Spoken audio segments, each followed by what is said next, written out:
अस्सलाम वालेकुम viewers, how are you. उम्मीद नहीं यकीन है आप बिल्कुल ठीक होंगे, क्योंकि हमेशा की तरह मेरी दुआएं मेरे व्यूज़ के साथ हैं और यकीनन आपकी दुआएं भी मेरे साथ होंगी। तो चलते हैं आज के टॉपिक की तरफ, लेकिन आज के टॉपिक को कंटिन्यू करने से पहले चैनल को लाइक, शेयर और सब्सक्राइब करना मत भूलिएगा। साथ में बेल आइकन भी दबा दीजिएगा ताकि आने वाली हर इन्फॉर्मेटिव वीडियो का नोटिफिकेशन आप लोगों तक पहुंच सके। हमारी सीरीज चल रही थी parts of speech. Parts of speech में हमने डिस्कस किया noun, pronoun, verb, adverb, adjective, preposition, conjunction. हमारे लास्ट लेक्चर में हमने डिस्कस किया what is conjunction and exact define of conjunction with example. आज हम देखेंगे टाइप्स ऑफ कंजंक्शन। याद रखिएगा, कहीं मत जाइएगा, वीडियो को लास्ट तक देखिएगा कि कॉन्सेप्ट कंजंक्शन के बारे में 100% दूर कर दिए जाएंगे। कंजंक्शन की डिफरेंट टाइप्स हैं, लेकिन सबसे पहले जो आज टाइप है उसको हम देखेंगे कोऑर्डिनेटिंग कंजंक्शन। कोऑर्डिनेटिंग कंजंक्शन से मुराद वो कंजंक्शन की टाइप है जो मिलाती है किसको, दो वर्ड्स को, दो फ्रेजेस को या दो इंडिपेंडेंट क्लासेस को। मैंने क्या कहा, कोऑर्डिनेटिंग कंजंक्शन कंजंक्शन की फर्स्ट टाइप है और कोऑर्डिनेटिंग कंजंक्शन उस कंजंक्शन को कहते हैं जो मिलाता है किसको, दो वर्ड्स को, दो फ्रेजेस को या दो इंडिपेंडेंट क्लासेस को। कोऑर्डिनेटिंग कंजंक्शन जो मोस्ट फेमस हैं वो हैं, उनको हमने याद रखना है फैन बॉयज़ की सीरीज से। Now look at here types of conjunction. First type of conjunction coordinating conjunction. Coordinating conjunction are used to join words, phrases और independent clauses। क्या कंडीशन है, मिलाता है कौन, कोऑर्डिनेटिंग कंजंक्शन किसको, वर्ड्स को, फ्रेजेस को और इंडिपेंडेंट क्लासेस को। एग्जांपल लेते हैं I like Pepsi but my brother like juice. यहाँ पर बच क्या है, कोऑर्डिनेटिंग कंजंक्शन है जो किसको मिला रहा है, दो सेंटेंसेस को, आई लाइक पेप्सी को और दूसरा माई ब्रदर लाइक जूस। ये दो इंडिपेंडेंट क्लासेस हैं, ये बट इनको मिला रहा है। याद रखिएगा, जब दो इंडिपेंडेंट क्लासेस को कंजंक्शन के ज़रिए लिखा जाता है तो कंजंक्शन से पहले कॉमा का इस्तेमाल किया जाता है। क्या कहा मैंने, ये कहा कि जब भी दो इंडिपेंडेंट क्लासेस के दरमियान कंजंक्शन यूज़ किया जाता है तो कंजंक्शन से पहले कॉमा इस्तेमाल किया जाता है। क्लियर। तो यहाँ पर देखिए हमने क्या इस्तेमाल किया था, कॉमा। लेकिन ये कॉमा सिर्फ उसी वक्त इस्तेमाल किया जाएगा जब दो इंडिपेंडेंट क्लासेस होंगी, किसमें, कोऑर्डिनेटिंग कंजंक्शन में। लेकिन अगर मैं इस्तेमाल करता हूँ कंजंक्शन किसके बैन, दो वर्ड्स के बैन, तो इसमें कभी भी कॉमा इस्तेमाल नहीं किया जाएगा। Now look at here, Rohan and शान आर ब्रदर्स। रोहान और शान ब्रदर हैं, तो ये मेरे पास क्या है, कोऑर्डिनेटिंग कंजंक्शन। लेकिन यहाँ पर मैंने कोई कॉमा इस्तेमाल नहीं किया क्योंकि रोहान ये एक वर्ड है और शान भी एक वर्ड है। तो ये जब दो वर्ड्स के माबैन कंजंक्शन आएगा तो इनके माबैन कॉमा इस्तेमाल नहीं किया जाएगा। याद रखिएगा, मोस्ट इंपॉर्टेंट कोऑर्डिनेटिंग कंजंक्शंस को याद रखने का तरीकाकार क्या है, एक सीरीज़ है, एक टेक्निक है, एक फॉर्मूला है जो हमेशा से चलता आ रहा है, मेरा अपना बनाया हुआ नहीं है, वो है fan boys. Now look at here, fan boys, F mean for, A mean and, N mean nor, B mean but, O mean or, Y for yet and S for so. ये है याद रखने का, कोऑर्डिनेटिंग कंजंक्शन को याद रखने का formula, technique, fan boys.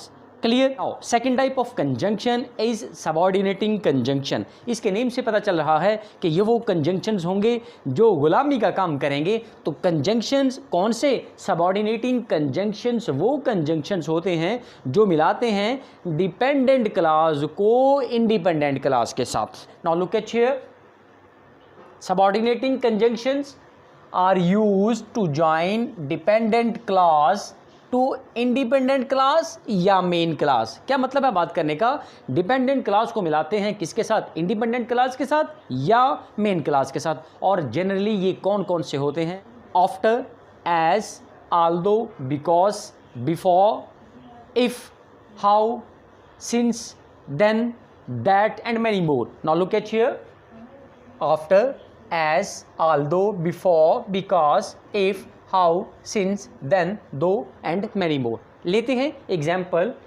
I will buy you a new watch, मैं तुम्हें एक नई घड़ी लेकर दूंगा।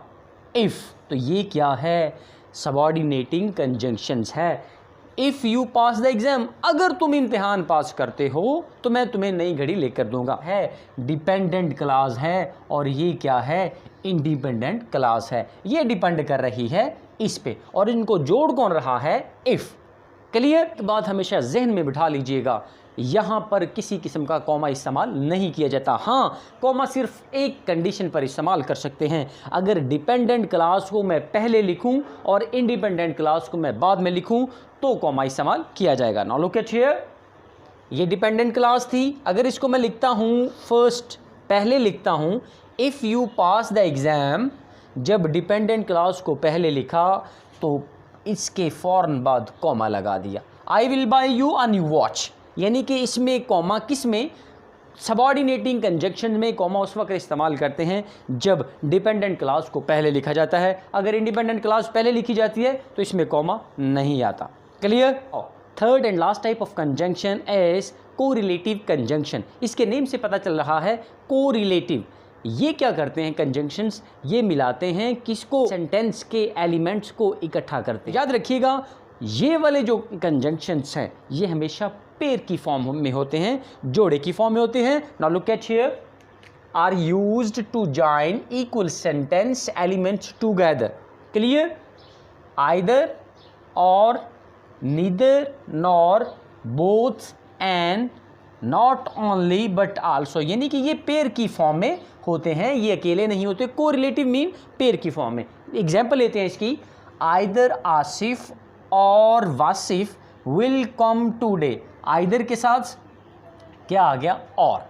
अगर नीदर देखता हूँ, I like neither Asif nor Wasif, यानी कि इससे क्या मुराद है, कोरिलेटिव कंजंक्शंस पेयर की फॉर्म में होते हैं और ये मिलाते हैं सेंटेंस के एलिमेंट्स को इकट्ठा करने। आज का हमारा लेक्चर हमने क्या पढ़ा, हमने आज पढ़ा कंजंक्शन। कंजंक्शन में सबसे पहले हमने देखा कंजंक्शन क्या है, वो लफ्ज़ या अल्फाज जो दो वर्ड्स को, फ्रेजेस को, क्लासेस को, इंडिपेंडेंट क्लासेस को आपस में मिलाते हैं, उनको क्या कहा जाता है, कंजंक्शन। फिर उसमें हमने सबसे पहले इसकी फर्स्ट टाइप को देखा, कोऑर्डिनेटिंग कंजंक्शन। कोऑर्डिनेटिंग कंजंक्शंस वो कंजंक्शंस होते हैं जो मिलाते हैं फ्रेजेस को, वर्ड्स को, इंडिपेंडेंट क्लासेस को। और जो मोस्ट फेमस कोऑर्डिनेटिंग कंजंक्शन है उनको हम याद रख सकते हैं एक टेक्निक से, वो क्या टेक्निक है, फैन बॉयज। फिर हमने सेकंड पे देखा, क्या देखा हमने, सबऑर्डिनेटिंग कंजंक्शंस, वो कंजंक्शंस जो मिलाते हैं डिपेंडेंट क्लास को इंडिपेंडेंट क्लास के साथ, जिसमें आता है ऑल दो, बट, इफ, सम, देन, दो वगैरह वगैरह को। और याद रखें इनमें कॉमा इस्तेमाल नहीं किया जाता, लेकिन सबऑर्डिनेटिंग कंजंक्शंस में कॉमा उस वक्त इस्तेमाल करते हैं जब डिपेंडेंट क्लास को उठाकर स्टार्टिंग पे लिख लेते हैं और इंडिपेंडेंट क्लास को बाद में लिखा जाता है, इसमें कॉमा सिर्फ उस वक्त इस्तेमाल किया जाता है। थर्ड टाइप हमने देखा कोरिलेटिव कंजंक्शंस। कौन से कंजंक्शंस, जो मिलाते हैं, जॉइन करते हैं, सेंटेंस के एलिमेंट्स को टुगेदर करते हैं। ओके, और ये हमेशा जनरली किस फॉर्म में होते हैं, पेयर की फॉर्म में। याद रखिएगा, कमेंट्स ज़रूर कीजिएगा, आपके कमेंट से हमें अप्रिसिएशन मिलती है। टेक केयर, बाय बाय, अल्लाह।